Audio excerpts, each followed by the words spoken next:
famous as the Google whistleblower. So he's the one that came forth and exposed all kinds of just terrible things that Google was doing, especially as it related to the 2020 election.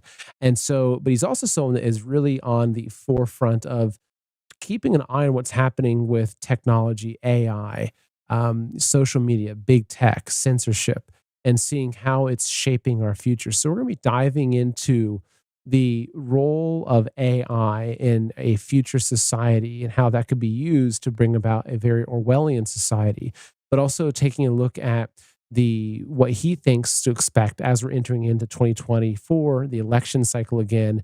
What's the role of Twitter going to be, which is now the free speech platform? Is that really what's going to be happening?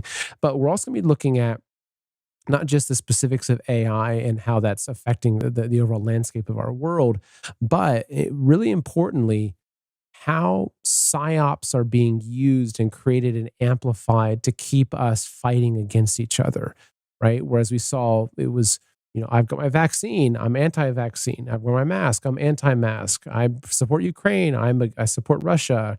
I BLM, and anti-BLM. Now it's Israel or Palestine, or everything is just, it seems like all of these mechanisms are dividing us in endless ways, almost to a point where it doesn't make sense. And so we're going to be talking about that, but also getting into what's the point of that? What does it do? What kind of future are they creating for us? So this will be maybe what you might think is to be a little more of a heady discussion as we're just going into a lot of what ifs. But I think it's important because what's happening with technology and its use in controlling the narrative and what goes viral on Twitter or what doesn't is really important for us to understand. So folks, please enjoy this interview with Google whistleblower Zach Vorhies. Zach, it's good to have you back on the show. Thank you so much for joining us today. Thank you, Seth. It's always good to be back. Thank you.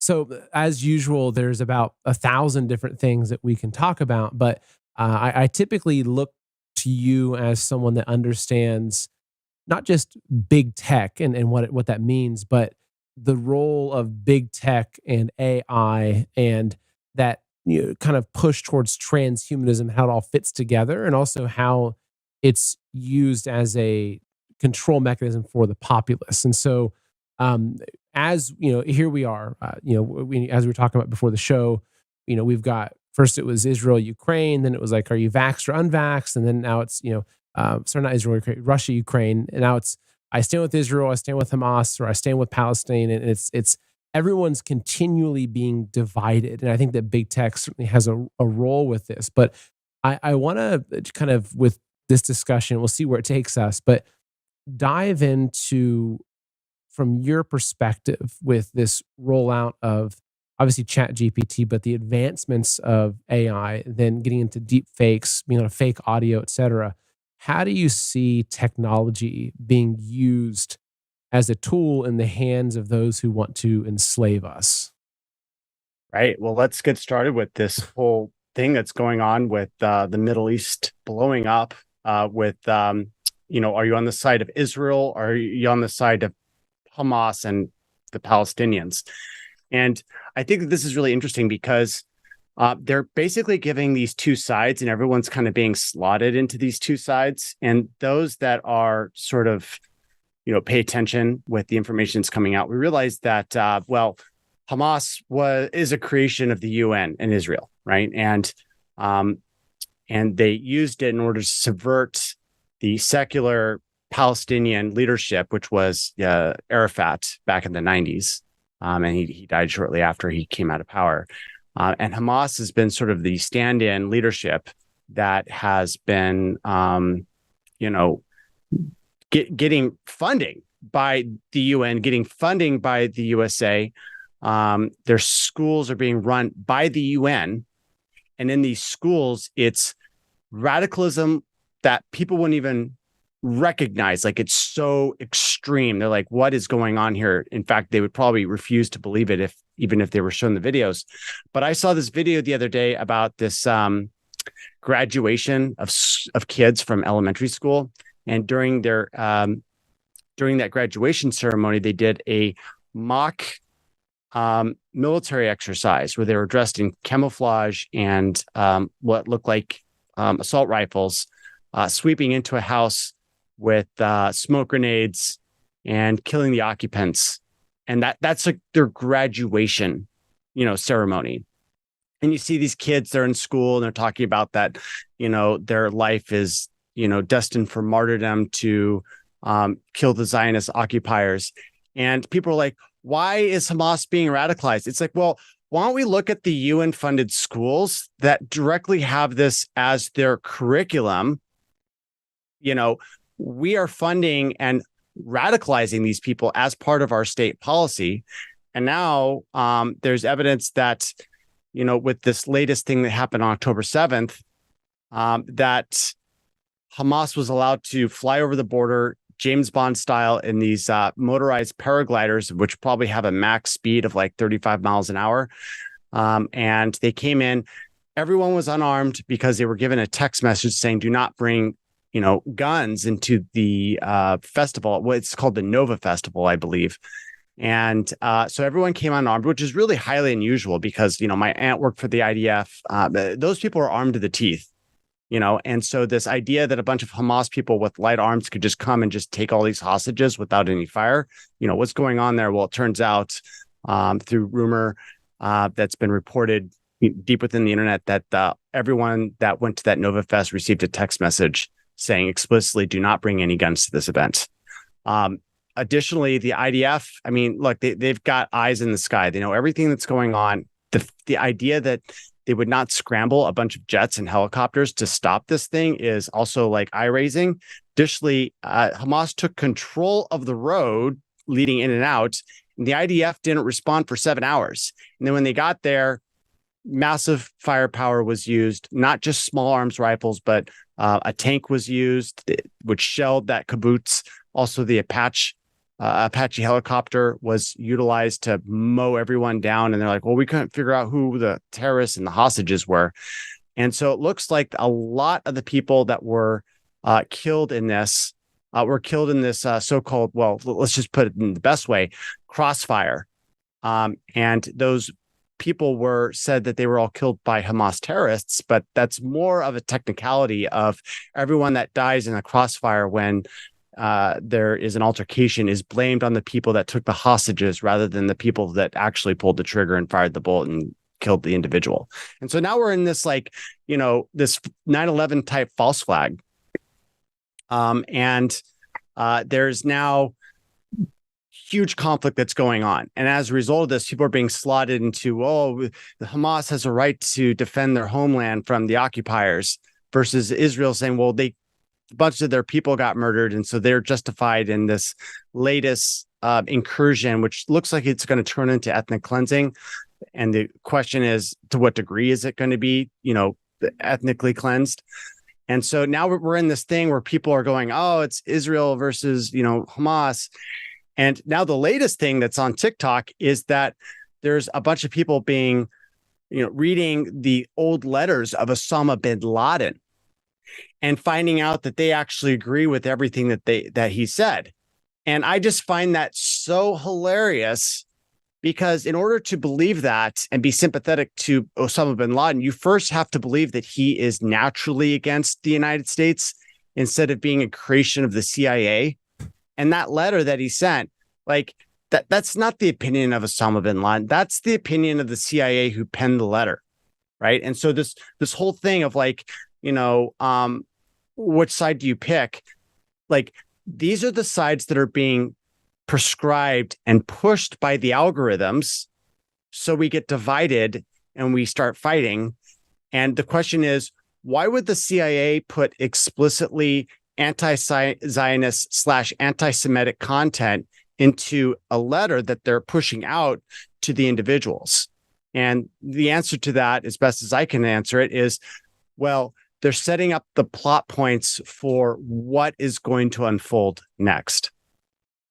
And there's so much to unpack there, but it's interesting because you mentioned Osama bin Laden and these letters coming out, and these people reading, which you're seeing it, it's all over Twitter now, right? This discussion, these Osama bin Laden letters, and it's interesting because people take it at face value, like, oh, look, this is what Osama bin Laden, this is why he was attacking America, but you're so right though, is that, well, you had to look behind the psyop and say, well, okay, yeah, who was writing those letters? Like, what's the intention with this, right? The fact that, yeah, Osama was a CIA asset. And so now his letters are magically being kind of, shared around TikTok, which also makes me think, why is it that the algorithms are picking these things up? And this is what's interesting. So I want to hear about what you think comes next, right? And what they're setting the stage for, because what I can see, I'll throw this comment out there, is that with so many issues, say it's climate, there's a very distinct line between the left and the right. For instance,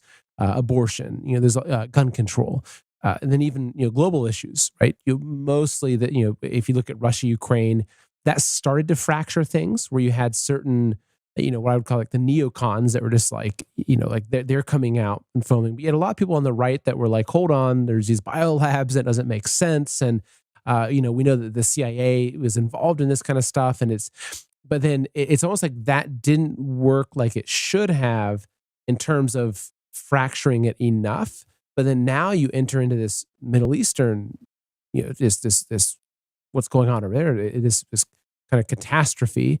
But then you see that there's it's impossible to pick one of two sides, and you're seeing that even like the Democrats are really angry because their Democrat leaders are actually kind of aligning with the neocons and saying, this is it needs to be war. And it's like everything is just being turned upside down. Like everyone, it's almost like there's like the MK Ultra programming. Now there's flashing all the words at once, and everyone's just spinning around with foam coming out of their mouths. Right. And a lot of people that would froth at the mouth, for saying that, there's an oppressor group out there, and all of a sudden they're going full beyond anti-Zionist, like they're going anti-Semitic, saying that you support Zionism and so you're a bad person. Like I'm seeing it all over, like it's blowing my mind. I would have never thought that this would happen in the span of 2 weeks, but this is where we're at right now, right? And everyone's picking this side. And it's funny that these people, that are indoctrinated with all this propaganda just flip on a dime, right? What was completely socially unacceptable 2 weeks ago is now mainstream, right? And it's going past all of the filters, right? Like you had the ADL's what's his name, Greenblatt, right? He went in, and right before this war, he was like talking about Elon Musk needing to get rid of anti-Semitism, and I was thinking to myself, why is all of a sudden this is picking up right now? Like, is there something that's going to happen? And now it's happening, and now Twitter will censor. Like they've got no hesitation about censoring. And yet all this stuff that's coming out, they're just letting it go. And I know that they've got that button right there where they can just hit it and turn their AI algorithms on to censor all of the content, right? But instead, what's happening is that you've got people that are explicitly anti-Semitic, anti-Zionist, that are proliferating and getting huge audiences. Like the new guy who reinvented himself. What's his name? Lucas Gage. Might have seen him. Yeah. He is seeing record growth on his Twitter page, and it's scary to watch. And I look at this, I'm like, okay, this is part of the agenda. This is definitely part of the agenda. They're wanting to grow the anti-Semitic side. And a lot of the people that are pushing this are actually Jews themselves, right? Like we wouldn't even be talking about this October 7th thing if it weren't for Max Blumenthal, right? Like a Jewish writer. And so it's interesting is that this anti-Zionist, anti-Semitic sentiment is actually being initiated from a nucleating event where there's a lot of, Jewish writers that are actually pushing it themselves, and people are picking up. They think that it's now safe to talk about it. And so now they're spilling it over on social media, which is permanent. It's going to be vacuumed up forever. And when the Overton window switches in the future to something else, then all of a sudden what you're going to find is that the content that you said on social media is now outside of the Overton window in a future time frame. And so then all of a sudden you're going to be like, oh, you said this 10 years ago, and now you're going to be able to be canceled, which is funny because now that the Overton window is moving so far back and forth, everyone's going to be outside of it given a long enough time period. Right? Because whatever the current thing narrative is, and when you say something about that, now it's no longer socially acceptable, and boom, now you can be canceled. And so it's interesting because I see this as a big intelligence op so that everyone commits some sort of fatal sin that seems like it's all right now, but then once it happens in the future, all of a sudden it's no longer, going to be okay anymore. Hey, folks, I've got a quick message for you. So I'm sure you've heard a lot of people, myself included, talking about the importance of buying precious metals, gold and silver. But what's really behind that? Is just a thing of, hey, buy this gold, buy this silver, right? Or is there something deeper that we should be looking at? So I recently came across some figures about house prices. So in 1930, the average family home was approximately $4,000. Fast forward to 2023, the average family home is just over $400,000. So you have to ask yourself, why is that? Is it because things have just gotten more expensive? No, it's actually because the dollar has lost 99% of its value since 1930, right? When people talk about the collapse of the dollar or inflation, this is what it means. Now, let's take a look at gold. So in 1930, if you wanted to purchase your home in gold, it would take approximately 200 gold coins. So 200 gold coins would purchase the average family home in 1930, about $4,000. Now, if you, instead of buying a home with that gold or cash, you set those aside, if you set aside $4,000 in cash in 1930, it would be worth $4,000 today. What can you buy with $4,000? Can you buy a family home? No, you can't even buy a crappy used car. But if you set aside $4,000 worth of gold coins in 1930, which is 200 gold coins, 1 ounce coins, that would be worth approximately $400,000 today. And this is the key lesson about precious metals. It's not about getting rich.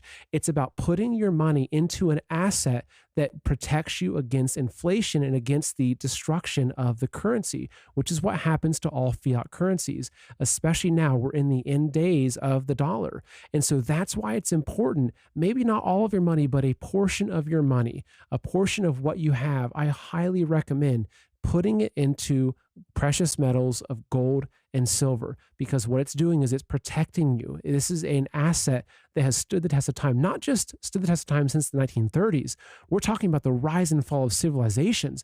Gold was used to buy houses back in ancient Rome. It's still around. It's an asset that will forever have its value. So folks, if you want to do this and you need someone that you can trust, there's no person I can recommend more than Dr. Kirk Elliott. He's a very good friend of mine. He's a strong Christian patriot, and he's out to really help people to protect their savings and what you've worked for against the destruction of the dollar, not to mention also protecting it against the dangers of central bank digital currencies.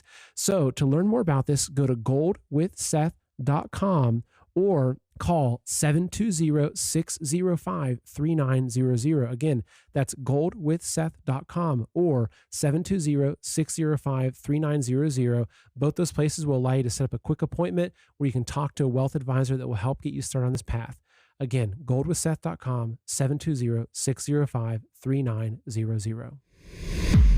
And so I have a question regarding that, because so we know that any mention of the Jews, right? That's the key word that, say, 5 years ago, like nobody would talk about it. But you're right, now it's become something that you see, like Lucas Gage, for instance. You see these accounts are just growing massive on that. But they've laid the groundwork for this. I mean, look at every Hollywood movie about war is about Hitler. Like it's really about reinforcing this idea.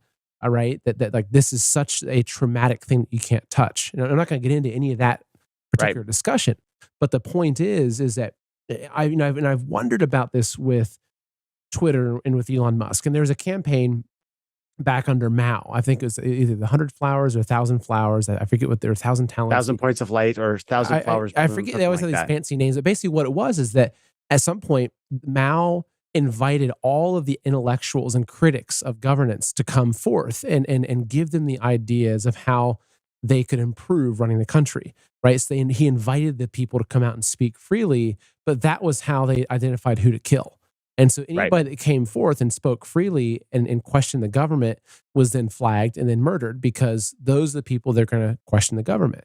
And so when Elon Musk first bought Twitter and he opened up this discussion, I couldn't help but thinking that. I couldn't help but thinking, is this going to eventually be used against us? Does like, because I saw these conservatives going on there like, wow, I'm going to test this. Like the election was stolen, the vaccines are killing you. And like they're getting excited about saying all the things that they couldn't say.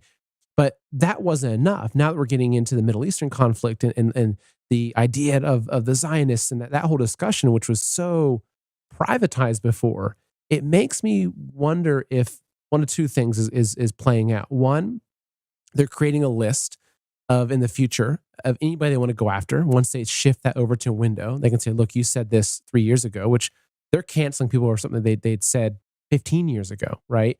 Right. So that's one aspect of it. But the other one is if it's some sort of controlled burn, some sort of thing where they can then point to Twitter, like right in the future, they'll point back to Twitter and say, look at what happened when we removed censorship. The entire internet became anti-Semitic when it blew up. And this is now the lesson of why we always have to censor, because when you give people freedom of speech, this is what happens. What do you think? Yeah, I think, as soon as this started happening, my thoughts also went to the Chinese Communist Party and their campaign to get everyone to out themselves, right? And I agree with that 100%. This is what this is. And if I see a TikTok video that goes viral where people are reading Mein Kampf and they're just like, oh my God, my whole world's been turned upside down, because Mein Kampf, like if I see that on TikTok, I'll be like, yeah, that sounds like it fits the pattern of everything else that we're going to see. In fact, I think better than Vegas odds, that's what's going to happen within the next 5 years. There'll be a trend of people reading Mein Kampf and talking about it. And that's going to enrage a lot of the people that are in positions of power. And right now, what I see, and I'm predicting, is that, well, I've been predicting this for a year. I said, I think we might be coming up to a rug pull event on the left. And it hasn't been getting that much traction on Twitter. People don't like that theory. But now all of a sudden, I'm looking at everything that's going on. I'm like, this could be the rug pull pattern that we see.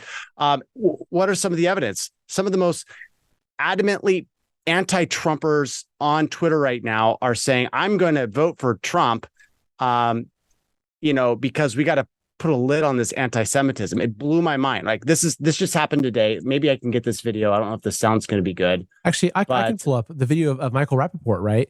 Yeah, Michael Rappaport, right? The most virulent anti-Trumper is now saying that he might reconsider and vote for Trump. Like you can't make this stuff up.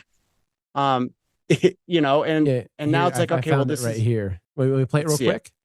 It's a minute 22. So I'll pull up. Actually, I just want to say that as well. It's the 100 Flowers campaign. Yes. This was the name of the campaign that Mao did. This is in 1956 when he allowed all the intellectuals to come out and then killed them all. So anyway, let's go ahead and play this because this plays into, okay, so here's Michael Rappaport who, like, there's your comment. Hell has frozen over. So let's go and play this. New York City, climb in public in front of crowds of people, rip down UN flags, rip down Israeli flags, rip down American flags on Veterans Day. When the economy is the way the economy is, when I'm paying fucking mortgage rates up the wunk up, I'm getting, forget a colonoscopy. You don't need to get a colonoscopy. Go buy a house. The interest rates, go buy a car. And I know Smoking Joe has done some things for I know.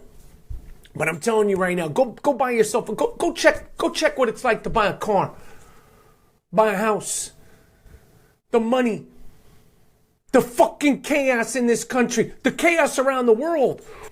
If it comes down to pig dick Donald Trump and Smoking Joe Biden, I'm sorry. I am sorry. Voting for pig dick Donald Trump is on the table. I'm sorry. I'm fucking sorry. I still call him slob dick Donald Trump.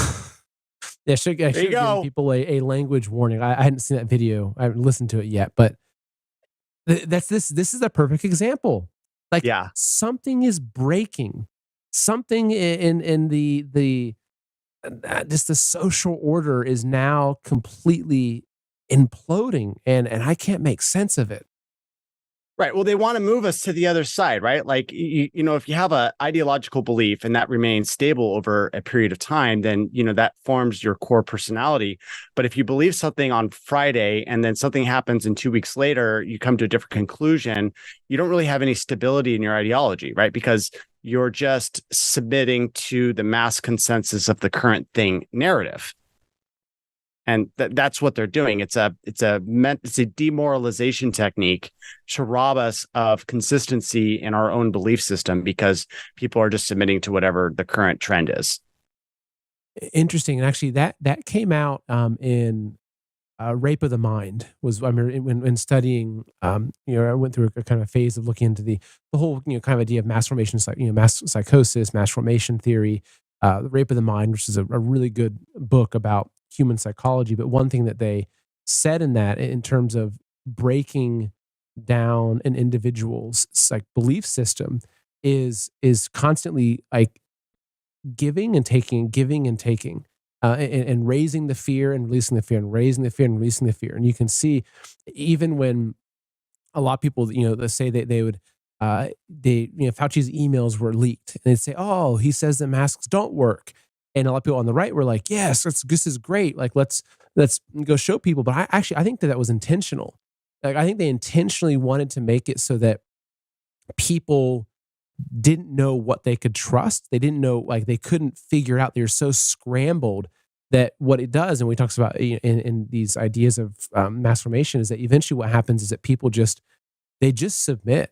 It's their world so scrambled, they just submit to whatever authority seems to be the ones that can help guide them through the chaos. Right. And I want to add to that because, like, during the 2020 thing with the COVID, right? Like, I got invited to speak to a number of Zoom calls with very prominent leaders on the right.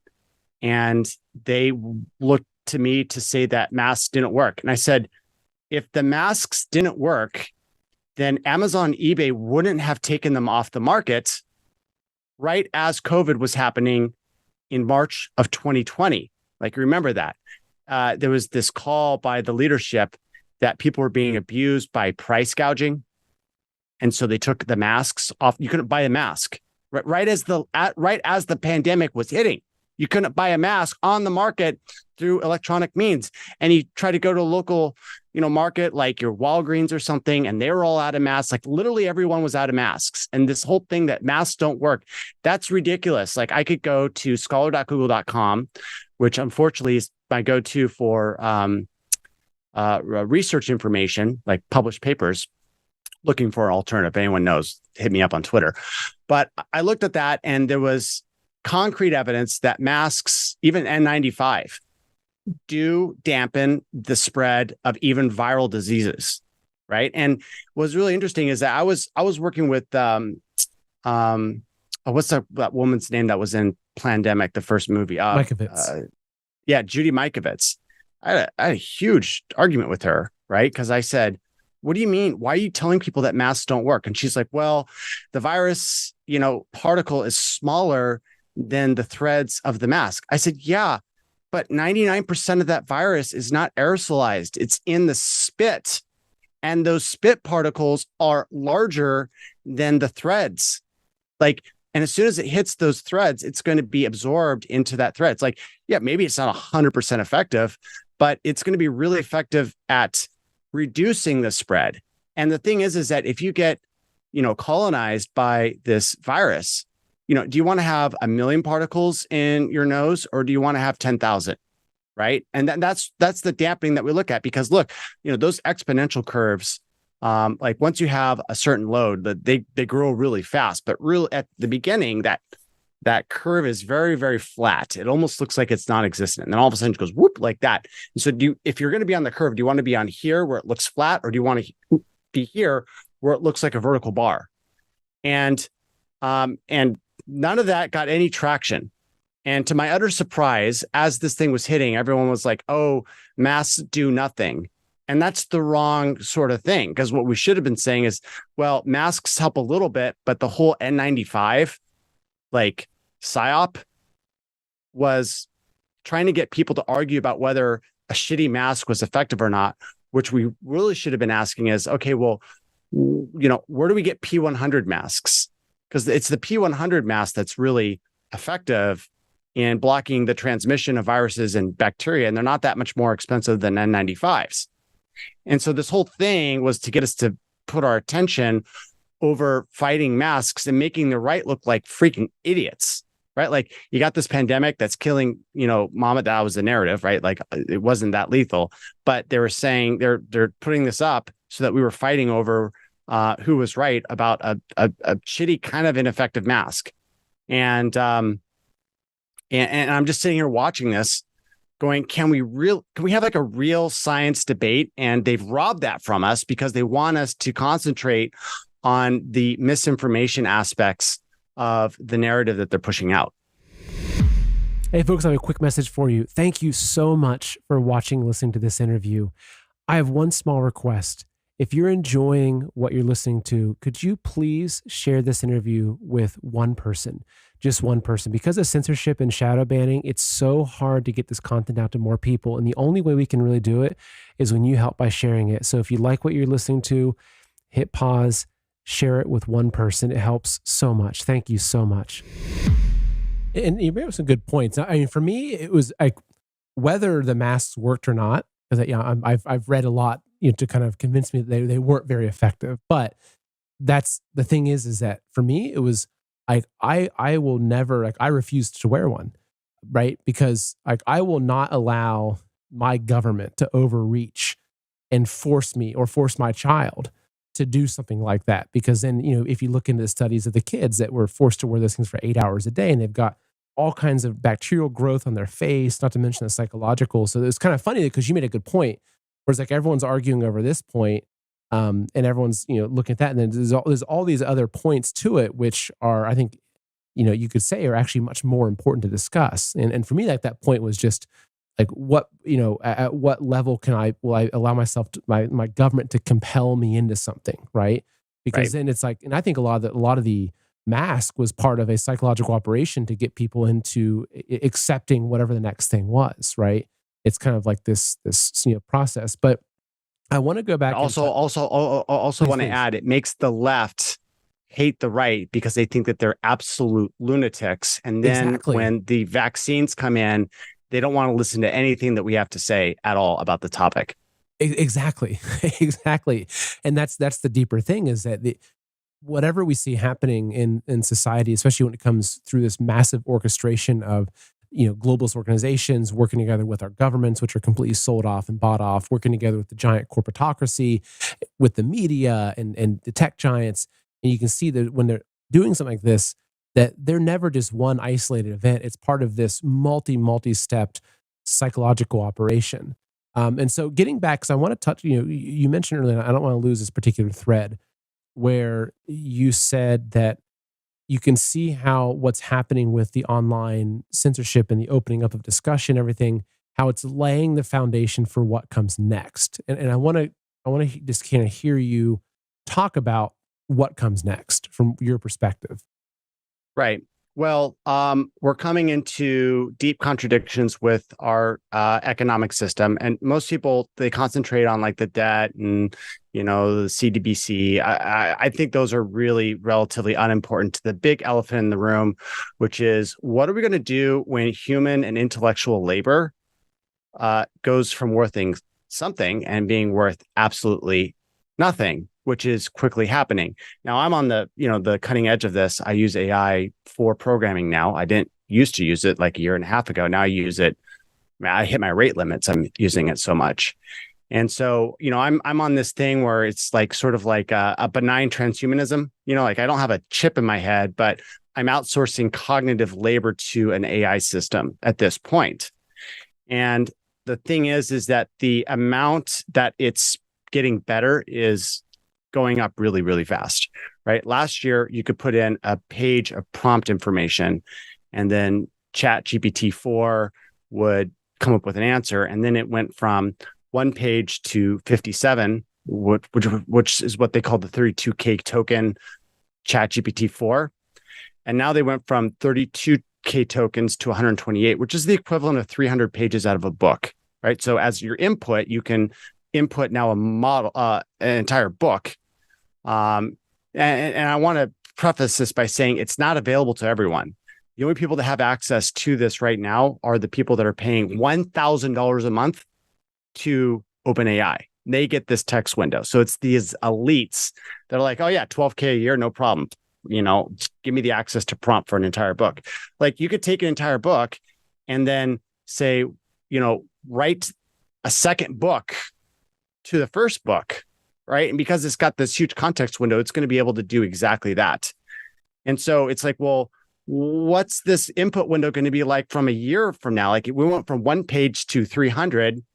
If we see that happen again from, 300 to, let's say 3,000, 30,000, that's a million page book, right? That would be the equivalent of going from where we were last year, this year, from this year to next year. So imagine putting in the entire Encyclopedia Britannica into, a chat bot, and then, say, rewrite this entire thing, but exclude this important fact. And then you could have the entire history rewritten and then republished, right? What are some of the things that are of that scale? Well, that's Wikipedia, right? Like, you could rewrite Wikipedia and have this 1984 style where whenever a piece of history changes, they just rewrite all of the books and the encyclopedias so that they can alter history to make it conform with what the current narrative is. And the thing that they got wrong in 1984 is that they had to dedicate 15%, or actually it's 14% of the population to this rewriting, right? At the behest of the inner party, which was 1%. But I don't think Orwell saw the advancements in cognitive AI that would form that are currently here now. And so now what you can do is you can use a chatbot, or very soon you'll be able to use a chatbot to rewrite all of Wikipedia so that according to that, it was always this way. And people are going to be in a perpetual state of unknowing, where only the truth exists in the present, and any truth that existed in the past is no longer relevant and is therefore deleted. Folks, I have a quick message for you. Look, the 2024 election is do or die for the globalists and communists that have infiltrated our country and are currently running it. And they either have to win or they're going to destroy America so nothing is left either way.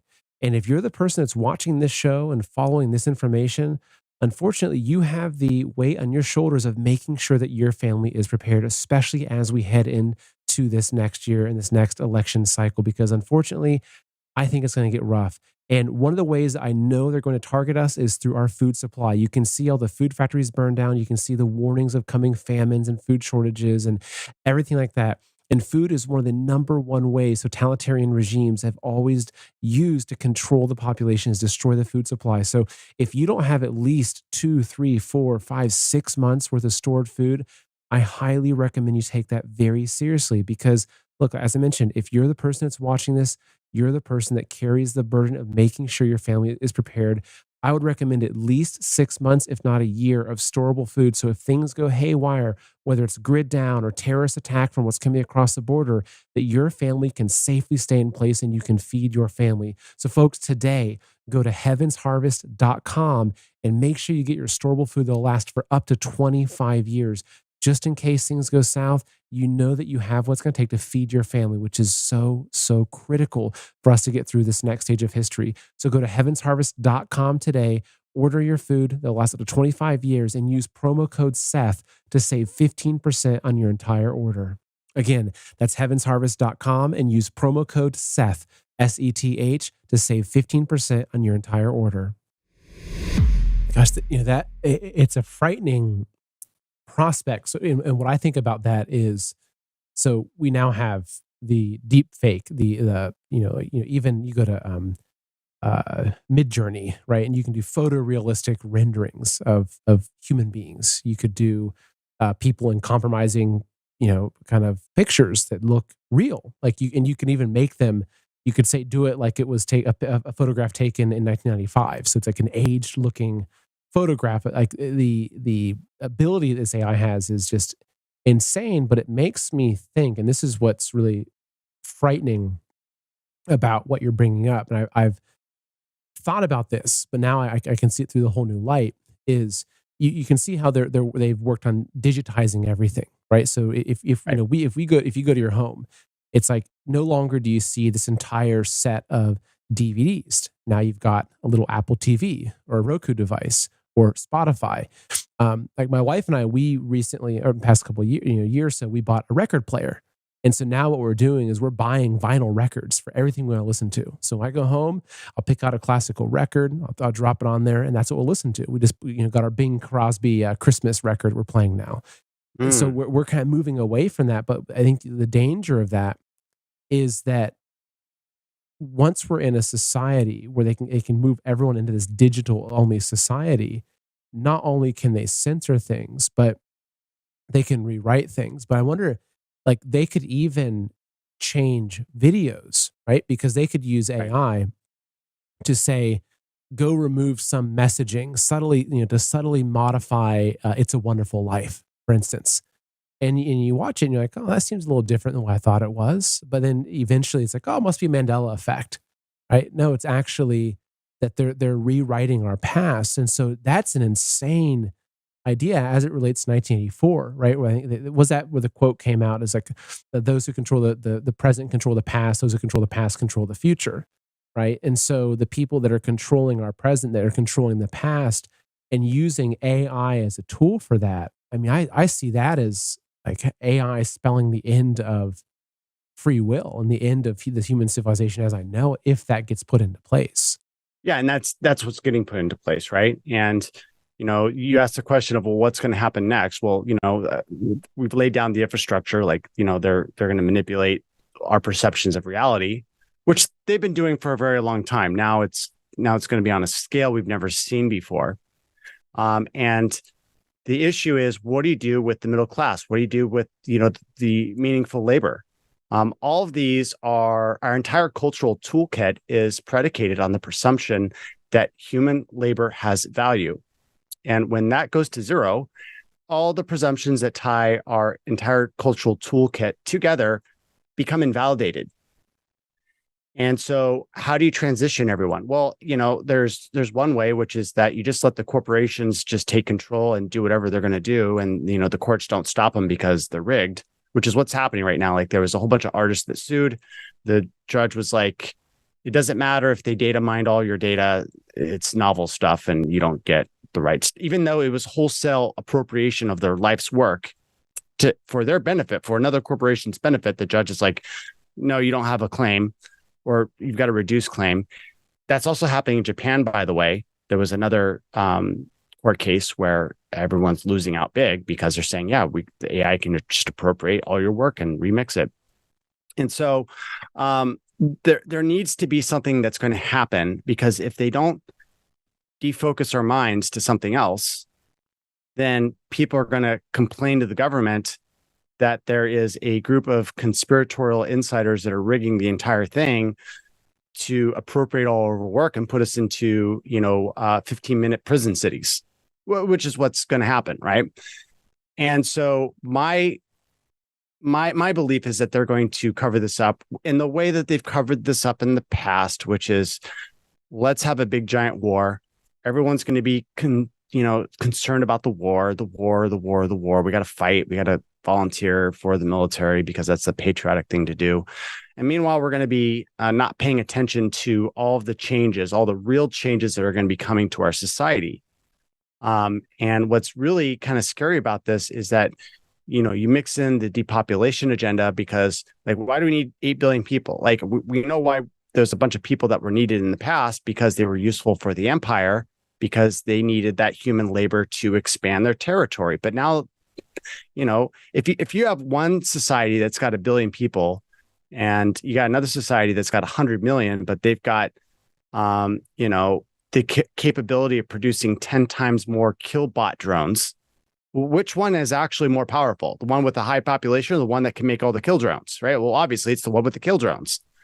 And so these elites don't believe that we're going to have any value much longer.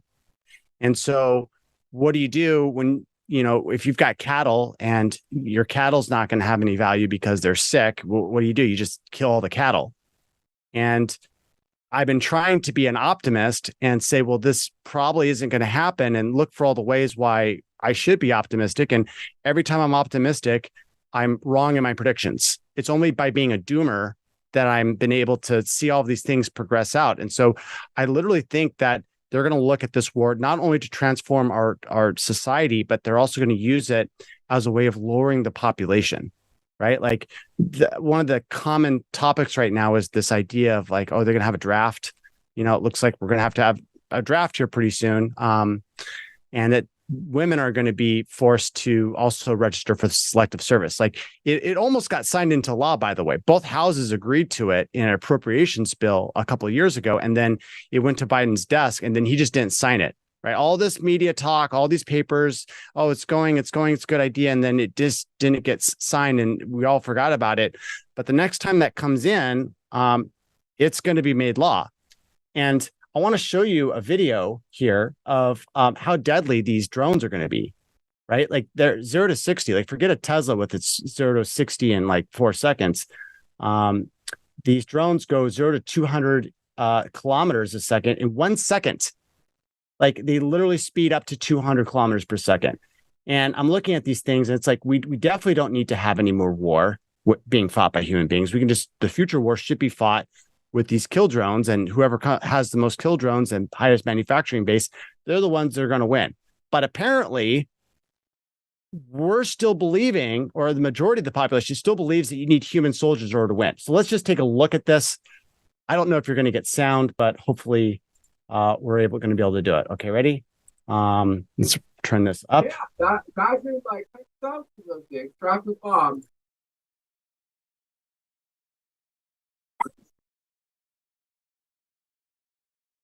One more time.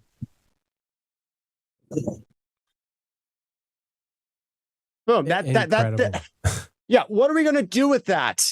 How you expect us to go into battle against those things? It's going to be a human slaughter, right? But that's the power of propaganda, because they will make you believe in absurdities. And I believe that once this World War III totally kicks off, people are going to be falling over themselves to sign up for the military, because that's going to be the patriotic thing. You know, it's like when I look back, like, why did all these people go and die in the Vietnam War? And it turns out that if parents didn't encourage their kids to go to war and their kids didn't sign up, they would be excluded from the social circles of their workplace. It was a very popular thing. You send your kids to die in war, and if you don't, you're a traitor to your own country, and everyone looks down. And I was like, what? Really? That's what was going on. And then I got a little bit older and I was like, oh, well, that's of course, that's how it's played out. That's how you get everyone to sacrifice their sons and daughters, is that you threaten them with social exclusion. It turns out that social exclusion is a worse pain than sending your own children to die in a war, in a ridiculous war. And so, you know, have we learned anything from the last, 5 years that all the media has been proven to be fake? It turns out, well, at least in San Francisco, it looks like everyone's still absolutely thoroughly brainwashed.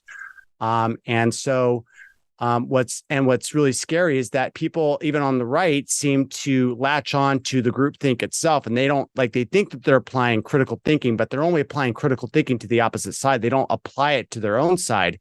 And so what's really scary is if we get into this World War III scenario, and both the left and the right and the algorithms all agree that the good thing to do is to send everyone to war, you better believe it. People are going to be going to war. They're going to be going to this battlefield. They're going to get absolutely slaughtered by these drones that are moving 200 kilometers per hour. It's crazy. Are you familiar with the book Silent Weapons for Quiet Wars? Yeah, totally. So I want to pull up, there's a whole section in this book, and you can find the PDF online for free, Silent Weapons for Quiet Wars, where they specifically talk about the role of the draft. And this book, this was 1958, right? And this was what I believe is to be one of the manuals written to collapse America for the New World Order. So I'm going to read through this really quickly, because this is crazy. And I keep in mind 58. It says the draft as a military service. It says, few efforts of human behavior modification are more remarkable or more effective than that of the socio-military institution known as the draft. A primary purpose of a draft or other such institution is to instill by intimidation in the young males of a society the uncritical conviction that the government is omnipotent. He is soon taught that a prayer is slow to reverse what a bullet can do in an instant. Thus, a man trained in a religious environment for 18 years of his life can, by this instrument of the government, be broken down, be purged of his fantasies and delusions in a matter of mere months. Once that conviction is instilled, all else becomes easy to instill. Even more interesting is the process by which a young man's parents, who purportedly love him, can be induced to send him off to war to his death. Although the scope of this work will not allow this matter to be expanded in full detail, nevertheless, a course overview will be possible and can serve to reveal those factors which must be included in some numerical form in a computer analysis of social and war systems. So it gets into that, but you can see it's like they're talking about this as a psychological operation, the role of a draft as a psychological operation. It's incredible. I mean, it's all here. Right there, and they're admitting it, in a degree of detail. When you see it, you're like, wow, it puts all the pieces together, right? It's like, well, why do we have all these insane rules of engagement within Vietnam, right? And to my surprise, it turns out that we had won the Vietnam War in like the first few months that we were fighting it. And then they went all the way to the last stronghold. And then the UN and the Democrats said, no, we need to like sue for peace. And then they slowed it down and they put all these rules of engagement. Then they had a leftist president come in. And then we basically lost the entire war through all these insane rules. And people are like, well, why did we do all these insane rules? It just must be that that's a fallacy of the human, thought process. And no, it turned out that the entire war was literally a psychological operation. And then we basically handed off Vietnam to China and allowed them to win and take over and turn into a communist country, right? And it's funny because we got everyone to fight because we were trying to stop communism, right? And the leftists that protested it, you better believe that all those leftists with their vulnerability to collective thought were all 100% on board with that war. And then all of a sudden the media changes and now they're against war and they believe that they've always been against war, and they started hating the soldiers that were drafted into this war where they were slaughtered. So, and nothing's changed. Like, we're still, except for a few intellects out there that are dissidents, it seems that a large cross section of, society is still going to be on board with this, especially when you start factoring into, religious leaders that will be for this war, and they start thinking that this is going to be a holy war, which happens pretty much with every war that we fight, that there's a degree of religious fanaticism that plays really well with that. And so I think that that's where we're going to be headed. Right. And that's going to be where the big social changes. And yes, there's going to be CDBC. Yes, there's going to be a whole bunch of new world order stuff that they're talking about. Everyone's really concerned right now. How do we stop this, financial decentralized currency? Or actually, I'm sorry, it is a centralized currency. You don't fight it. It's coming on. That's the whole reason why they created Bitcoin, right? This whole narrative. Like, I remember back in 2012, I was hearing about it. It was like 4 years after Bitcoin launched, right? Because I think it was like 2007, 2008 when it launched because of the financial crisis. And they're like, oh, this financial crisis, we need to overthrow the central banks with this decentralized coin. And everyone was telling me that this was going to defeat the central banks. And I was like, what are you talking about? The only thing that's going to separate us from the central banks is military force at this point. It's not going to be like an idea. It's like, oh, we have a better idea of doing money. We're going to overthrow the central banks, right? Now, what do we look at it? What do we see? We see that, we still can't buy a Big Mac with a Bitcoin, right? Like, there are some ATMs out there kind of, but all the promises that they said hasn't really panned out. And now the central banks just, looked at the winners of these digital coins, and they said, okay, we're going to choose that for our CDBC, right? Whether that's XRP or some Ethereum thing, like these all were like, what it was a big giant experiment for what the central bank digital coin should look like, right? Like, here's the dilemma of a central planner is, what if they get the planning wrong, right? And so, well, how do they get the planning right? Well, they let all of us coin holders actually start the movement, the momentum, try out all these little experiments on our own, and then they just implode the whole system with FTX or whatever. And then it's like, oh, it turns out it was a scam all along. We need the government to come in and protect us from all these like coin scammers, right? And and so all these things, Bitcoin, war, like our life is fundamentally about to change, and all these things that have happened in the past have been leading up to the social cataclysm that they're going to force on us. And they have to do that, because if they don't do that cataclysm, then what they're going to get is they're going to get people protesting the government, because they're going to be like, why is the government acting this in this insane way? Clearly, and it's going to be hilarious because the government's going to come out and try to keep the democracy going under this prospect. And they're going to be like, everyone agrees that, we should be disemployed and moved into 15-minute cities.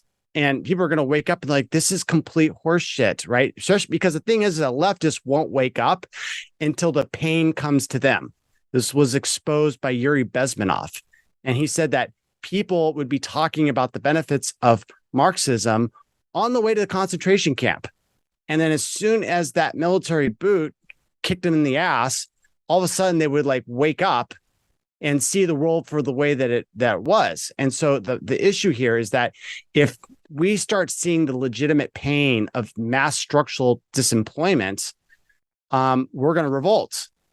And so what we need to have is we need to create this object of anxiety so that all of the structural change that's going to come is going to seem like it's legitimate and a legitimate reaction to this object of anxiety that's going to be formed by this deep state in order to control us.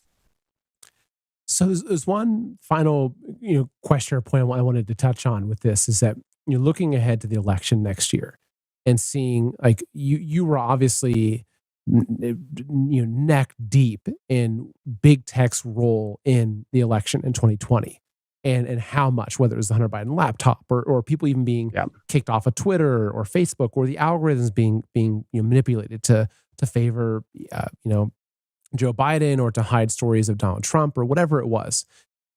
So I wanted to see just what your thoughts are about now where we have Twitter, where as we talked about, you can talk about just about anything on Twitter, right? It will come back to haunt us, but people you're not seeing very often, at least, people's accounts getting canceled. Like it is still happening, of course. But as we head into 2024, and especially close to the election, where, again, going back to where things were heading in the 2020 election, if social media, or even if one of the major social media at that time, or even if Rumble was where it's at today, at that time, if videos about election fraud, exposed election fraud, videos about the corruption, if the story of Hunter Biden's laptop, if those things could have gone viral in the way that they could supposedly go viral now on Twitter, that would have changed the course of the election. Right? I think it would have pushed it further to a point, maybe beyond their control of manipulation through the voting machines and everything. So as we head into 2024, do you think that Twitter will still remain this free speech platform, even as we're entering into an election, which is the most threatening thing to the deep state would be, in many ways, Trump getting back in, as much as you can see how much they hate him. So what do you think the role of Twitter will be for that? And do you think that there's now, I guess, especially with the opening up of Twitter, that there's been so much information coming out that it's breaking or loosening the control that the deep state has on the narrative? Short answer is no. I think that one of the things that are coming out right now is that, hey, you can still speak, but you're not going to have reach, right? Like the freedom of speech, not the freedom of reach, right? And I think that is essentially what Twitter's doing right now. They are controlling the algos so that you can say what you want and then just not get any reach on that. There's still this problem about people texting, links to stuff that's sort of like the organic, decentralized, showing of information.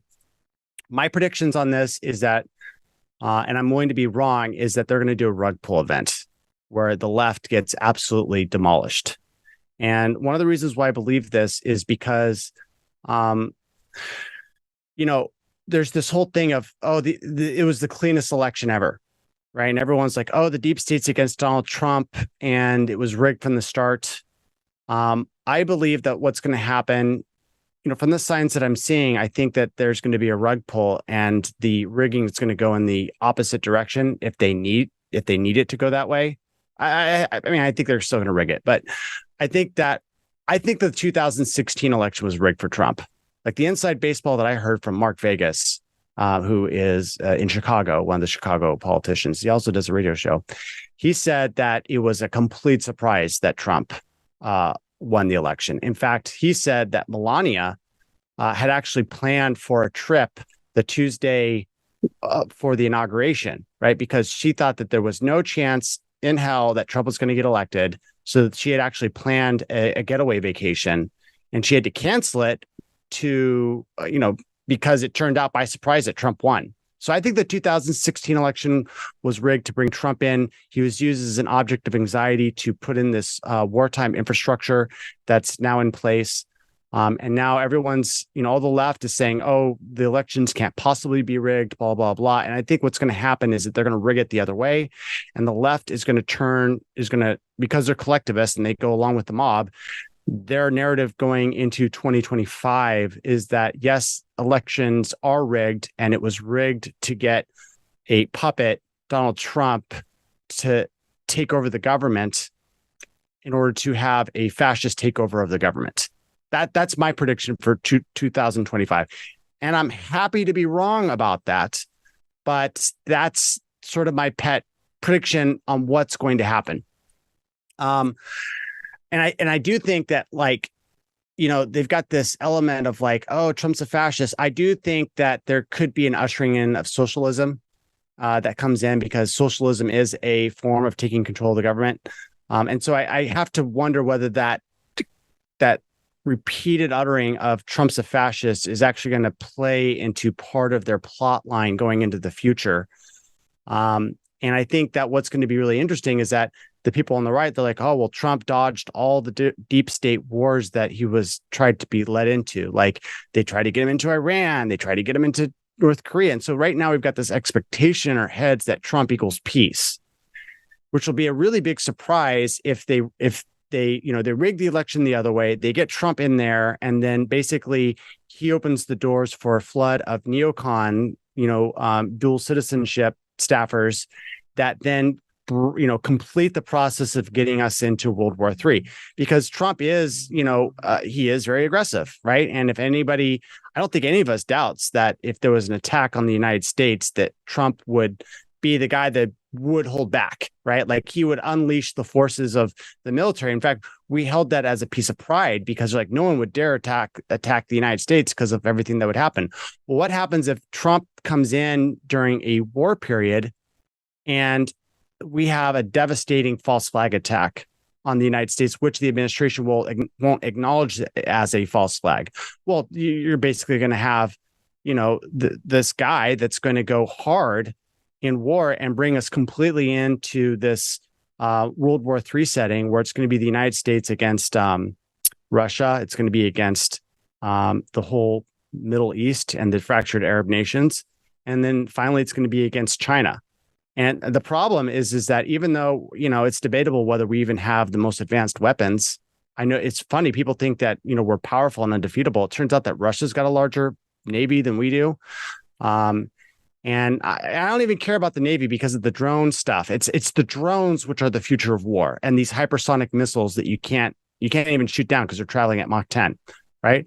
Like these hypersonic missiles are so powerful that you don't even need to put an explosive payload on it. It's just the kinetic energy of these things flying at Mach 10, which will blow a hole through a ship and sink it, right? So like all of our aircraft carriers right now, I assume, are obsolete hunks of junk and concrete sitting in the ocean, waiting to be sacrificed in a false flag attack as a devastating attack, which gets us into war, and also allows the controllers to jettison all of this worthless military hardware without having to go through these apex capitalists that are gonna, that are embedded in our regulatory system that are going to block it. It's like, no, we need to keep this grift going, right? Like, sorry, all the aircraft carriers are now gone, right?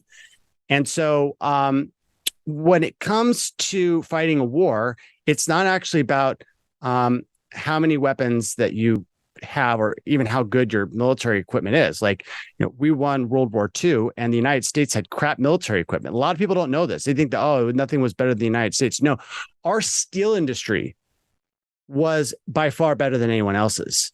And so what we would do is we would crank out so many war machines with our manufacturing base that it didn't matter whether our tanks lost 4-1 to the German tanks.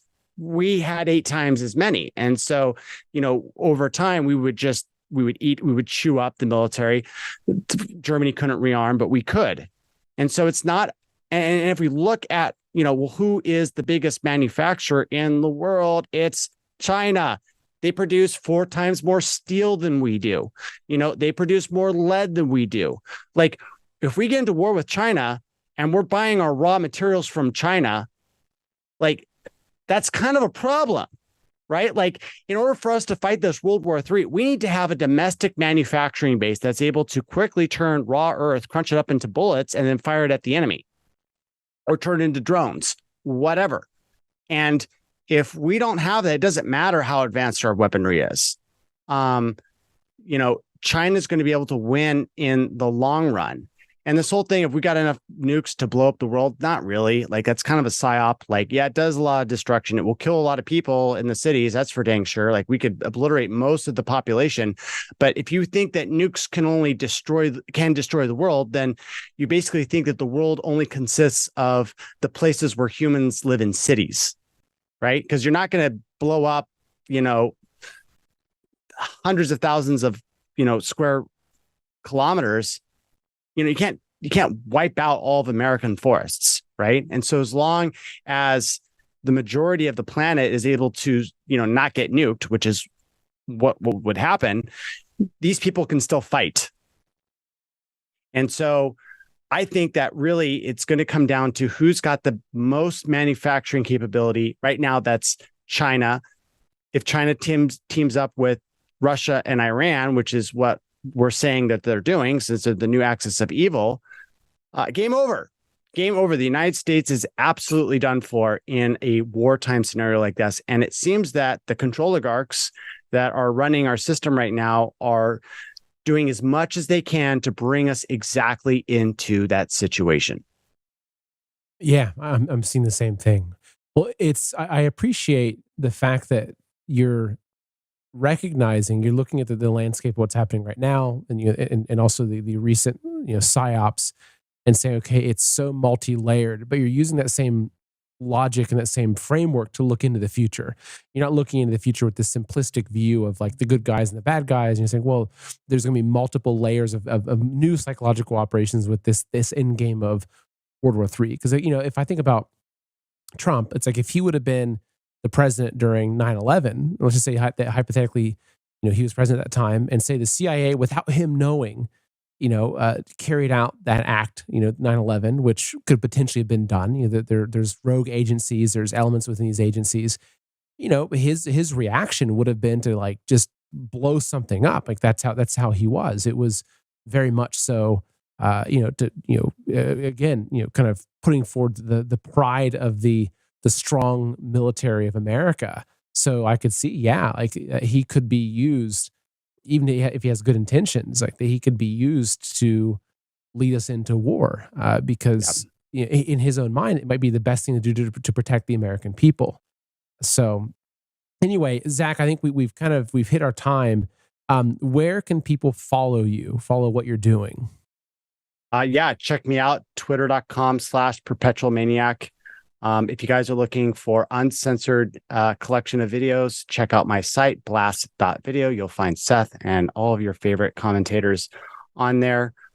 If you want more information about my whistleblowing and the disclosure of 950 pages of the documents that I dropped, check out my website, zachvorhies.com.